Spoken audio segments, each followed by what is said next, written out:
The phone rang sharply on what should have been a peaceful Monday morning, and that's when I knew my neighbor Karen had officially reported my pig farm to the local authorities, for the fifth time this month. I'm Sarah Wilson, a third-generation farmer who's been running Happy Hills Farm for the past decade, continuing my family's 50-year legacy of sustainable agriculture. What began as occasional complaints about normal farm sounds and smells had escalated into a full-blown crusade against my livelihood. Karen moved from the city just last year, purchasing that fancy house on the hill overlooking our property, apparently expecting pastoral views without any of the actual realities of rural life. Each inspection found us in full compliance with every environmental and animal welfare regulation, but that didn't stop her increasingly dramatic claims about unbearable conditions and health hazards. After the latest visit from county officials, who once again found nothing wrong, I was at my kitchen table nursing a headache when inspiration struck. If Karen wanted drama, I'd give her drama, but not the kind she expected.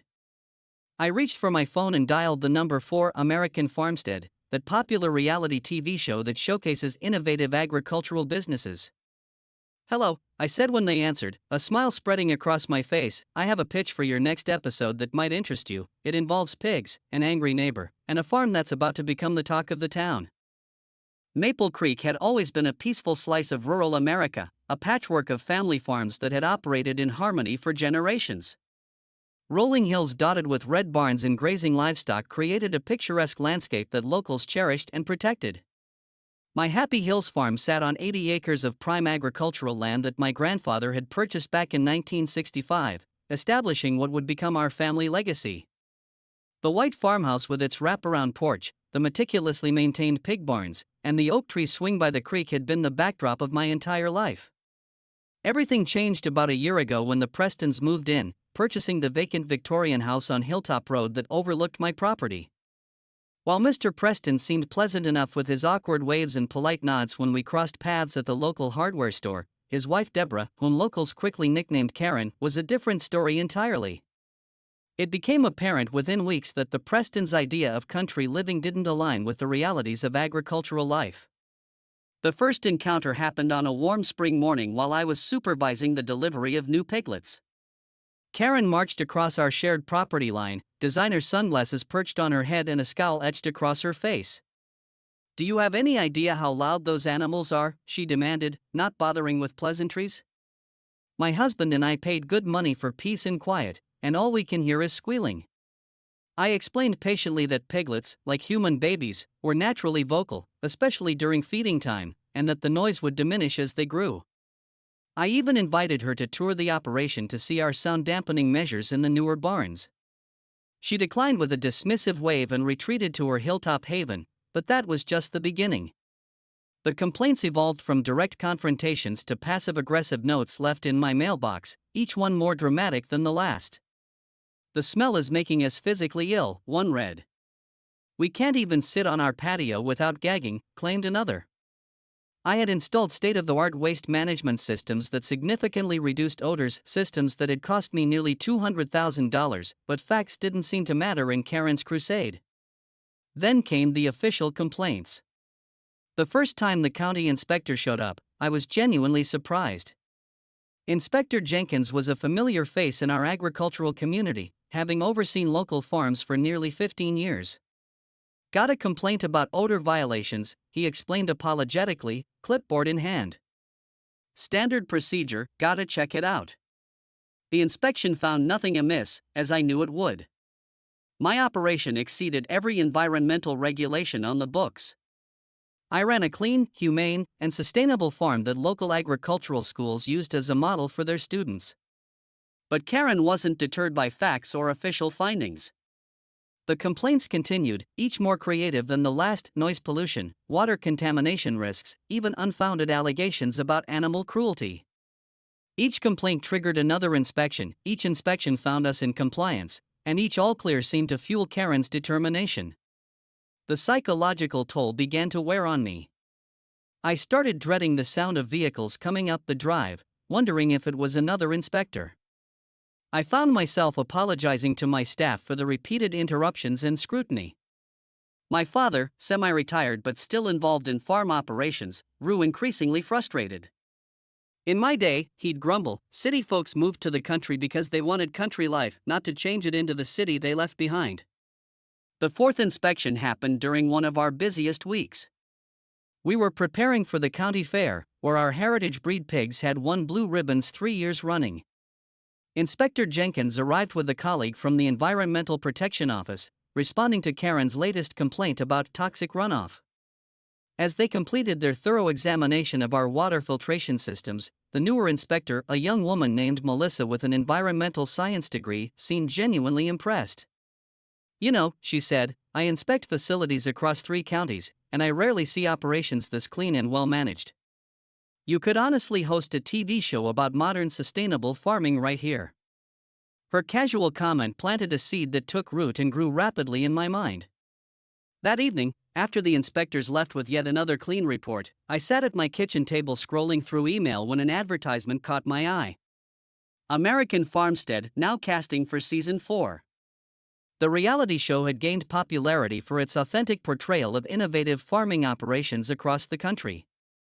With each episode, they educated viewers about agricultural practices while showcasing the personalities and challenges of modern farmers. Could this be the perfect response to Karen's campaign? Not fighting fire with fire, but with spotlight and education? The application process was intensive. I spent hours drafting the pitch, explaining not just our sustainable practices and heritage breeding program, but also the unique, neighborly challenge we were facing. I included photos of our operation, videos of our prize-winning pigs, and testimonials from local schools that brought students for educational tours. 3 days after submitting my application, my phone rang. "Sarah Wilson? This is Mark Jacobson, producer for American Farmstead. We're intrigued by your situation. Tell me more about this neighbor issue." The conversation lasted nearly an hour, with Mark asking detailed questions about both the farm operations and the ongoing complaints. When he finally paused, I held my breath. "We've been looking for a story that addresses the urban-rural divide," he said.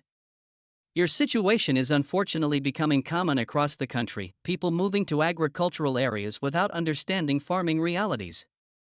This could make for compelling television while educating viewers. We'd like to send a scout team next week." What followed was a whirlwind of preparation. I gathered my staff for a meeting to explain the opportunity and ensure everyone was comfortable with cameras around. My father, initially skeptical, became enthusiastic when I explained how this could help protect not just our farm but others facing similar pressures. "Let's show them how real farming works," he said, a glint of mischief in his eyes. We spent the week deep cleaning equipment that was already clean, touching up paint on the barns, and organizing educational materials about our breeding program and sustainability measures. The scout team arrived on Thursday, a field producer, a camera operator, and a sound technician. They spent the day touring the property, interviewing me and my staff, and filming our daily operations. They seemed particularly impressed by our methane recapture system that converted pig waste into energy that helped power the farm. "This is exactly the kind of innovation our viewers need to see," the producer said. "And frankly, I've been around many farms, there's barely any odor here at all." When they left that evening, the producer shook my hand firmly. "We'll be in touch very soon," she promised. "I think we have our season premiere farm." 2 days later, the call came confirming that Happy Hills Farm would be featured in American Farmstead's opening episodes of the new season. Production would begin in 3 weeks, ironically, just after our next scheduled inspection thanks to Karen's latest complaint about disease risk to neighborhood pets. I couldn't help but smile at the timing. The universe, it seemed, had a sense of humor after all. The morning the production crew arrived transformed Happy Hills Farm into a buzzing hive of activity unlike anything we'd experienced before. 5 gleaming black SUVs pulled up at dawn, disgorging a team of 20 professionals clutching clipboards, hauling camera equipment, and trailing cables across our carefully maintained grounds. Mark Jacobson, the executive producer, greeted me with a firm handshake while assistants began setting up portable lighting rigs and sound equipment around the property.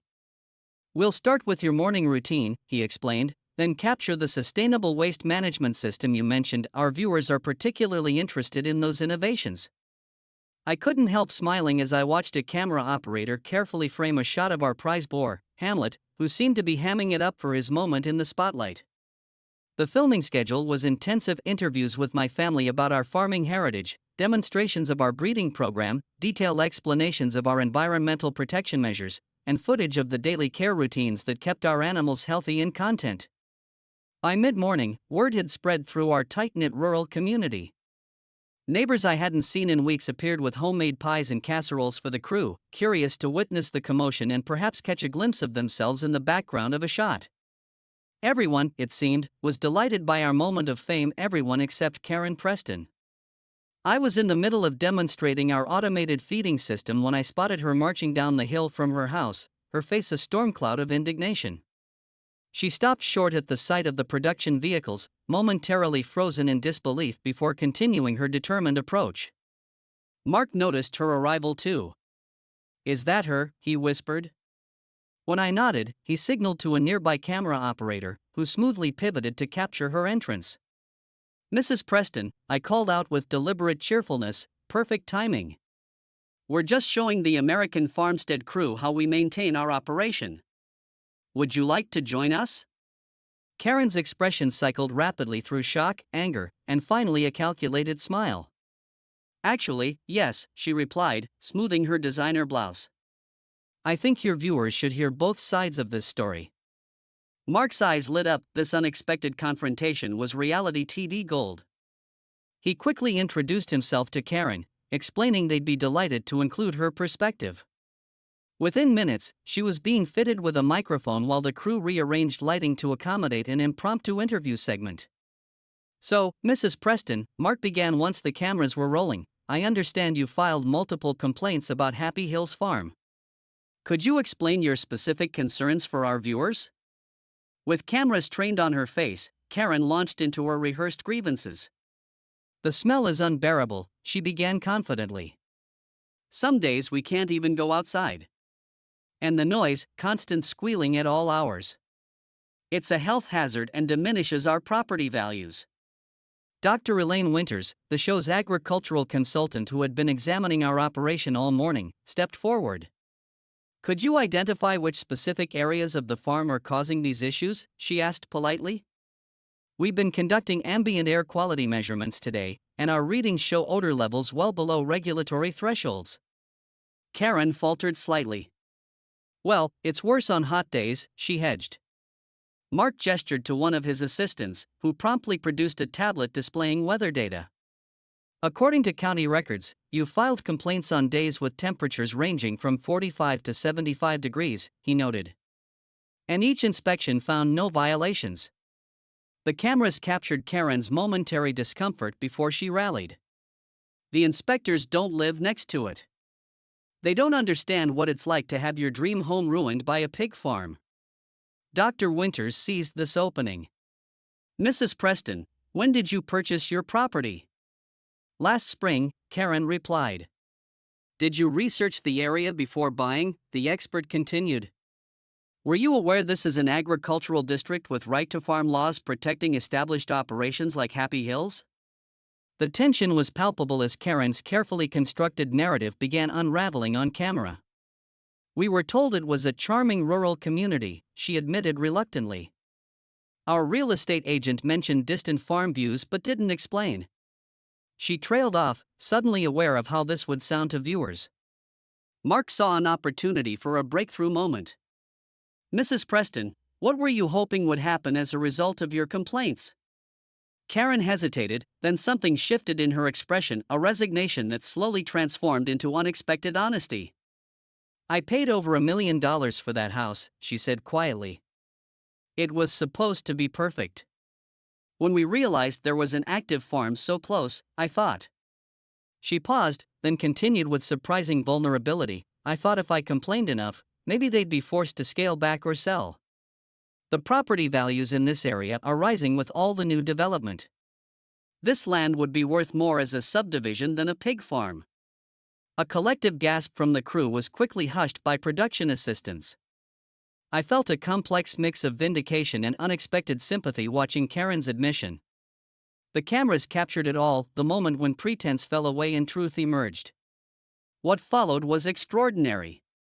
Dr. Winters gently suggested a tour of our waste management system, and to everyone's surprise, Karen agreed. As cameras followed, the agricultural expert explained each component: the methane capture that reduced greenhouse gases while generating electricity, the sophisticated filtration system that minimized odors, the composting process that transformed waste into valuable organic fertilizer. Karen's expression shifted from skepticism to grudging interest. By late afternoon, something remarkable had happened. Karen was asking genuine questions, nodding at explanations, even smiling at a piglet that had escaped its pen and was being gently herded back by my nephew. When filming wrapped for the day, she approached me away from the cameras. "I still don't love living next to pigs," she admitted, "but I didn't understand what you were doing here. Why didn't you explain all this before?" I tried, I reminded her. Several times. "You weren't interested in touring the farm then."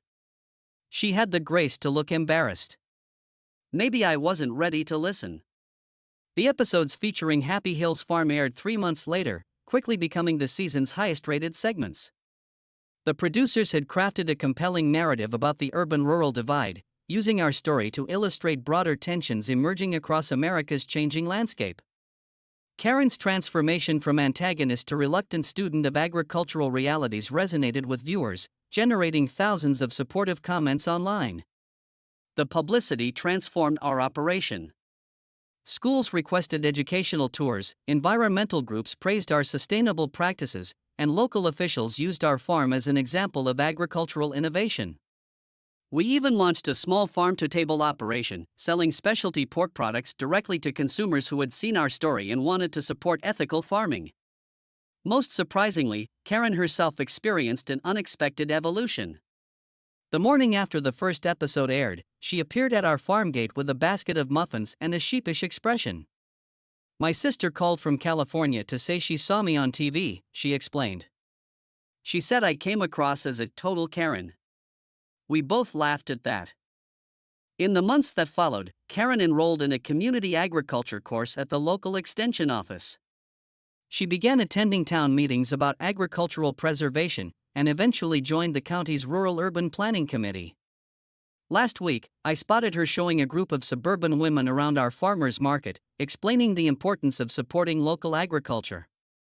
As for me, I learned that sometimes the most effective response to opposition isn't confrontation but education, that giving people the chance to understand can be more powerful than winning an argument. When American Farmstead called recently about featuring us in their "Where Are They Now" special, I made sure they included Karen in the invitation. Sometimes, I told the producer, the best way to handle a Karen isn't to fight back, but to make them part of your story, and in my case, turn them into the unlikely star of a reality show about my pig farm.